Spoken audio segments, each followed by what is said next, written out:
ji ba 'yan siyasa ba ne, aikin da muke yi na tsaro ne. Maganganun da muka zo muka yi yau yadda za mu haɗa kai mu ƙara tsaron ƙasashenmu guda biyu. Mun san cewa Nigeria da Niger 'yan uwa ne, tun ba yau ba muna aiki tare, muna hulɗa tare, muna training tare.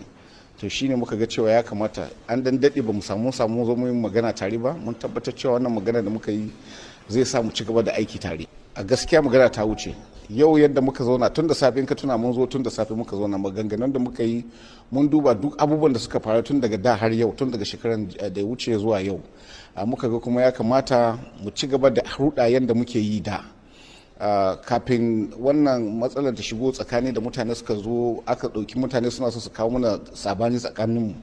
To mun ga cewa yin rashin magana yana sa abun na yaduwa, shi yasa muka ce yau ya kamata mu zo mu zauna so da mu gane mu juna cewa tsakaninmu babu faɗa tsakaninmu. Akwai mutanen da muka san cewa suna so su kawo mana tashin hankali tsakaninmu, su a ganin su in akwai tashin hankali abin da suke so kenan.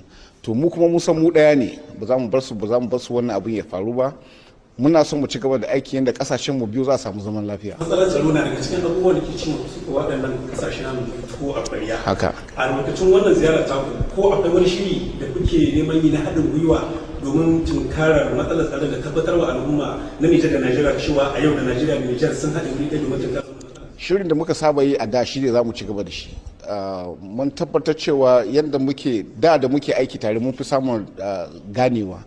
To yadda ba mu ci gaba da magana ba muka ga cewa sabani na shiga tsakaninmu, to shine muka tabbatar cewa ya kamata mu zo mu zauna mu duba me ya faru, me ya samu, ya za mu ci gaba. To yanzu mun zauna mun yarda cewa za mu ci gaba da aiki tare a tsakaninmu, babu bambanci, kuma ba za mu bar kowa ya zo cikin ƙasarmu ba ya dami wancan ƙasa. Sakon ku zuwa ga 'yan Nijar da 'yan Najeriya yau sun zara ido sun kashe kunne suna sauraron wannan tawaga da ta sojojin Najeriya, abinda ziyara za ta kafar wani sako ke da na kwantar da hankali. Sakon da muke da shi mu ce mun gode Allah da ya bamu wannan lokaci mun zo mun zauna a tare. Muna son su gane cewa muna tare da su.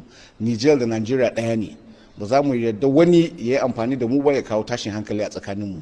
Mun tabbatar cewa in mun yi aiki tare za mu samu ci gaba, za mu samu kan waɗanda ba su son mu ci gaba. Mun tabbatar musu kuma muna tare, muna roƙon su haɗa kai da mu Najeriya da Chad. Kada su yadda wani ya zo ya musu ƙarya, wani ya zo ya tuza su je su yi abin da bai kamata ba. Wacce amsa hukumar Nijar suka ba ku game da wannan ziyara ta da kuma wato abin da kuka gabatar musu? Sun ji daɗi sosai kuma sun amince da maganganun da muka yi, don mun tabbata mun musu tsakaninmu da Allah ne, kuma tsakani da Allah za mu yi aiki.